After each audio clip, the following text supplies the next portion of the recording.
अस्सलामुअलैकुम नाज़रीन, क्रिकेट की ताज़ा तरीन अपडेट हासिल करने के लिए मेरे चैनल को सब्सक्राइब कर लें। दो साबिक क्रिकेटर शाहीन बाबर रिजवान के इख्तलाफात दूर करने के लिए मुतहर्रिक हो गए। कौमी क्रिकेट टीम के सीनियर खिलाड़ियों शाहीन, रिजवान और बाबर आजम के दरमियान इख्तलाफात ख़त्म करवाने के लिए दो साबिक कप्तान मुतहर्रिक हो गए हैं। मीडिया रिपोर्ट्स के मुताबिक फास्ट बॉलर शाहीन शाह अफरीदी, कप्तान बाबर आजम और विकेट कीपर मोहम्मद रिजवान के दरमियान सुलह करवाने और दूरियों को ख़त्म करने के लिए दो साबिक क्रिकेटर ने तीनों खिलाड़ियों से राब्ते किए हैं। ज़राए का कहना है कि शाहीन अफरीदी की वतन वापसी पर तीनों क्रिकेटर की साबिक कप्तान के घर मुलाकात भी करवाई जा सकती है।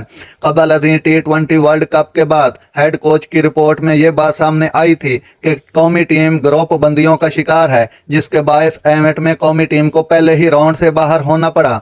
Head coach Gary Kristen team में होने वाली ग्रुप बंदियों पर तफसीली रिपोर्ट चेयरमैन PCB को जमा करवा चुके हैं।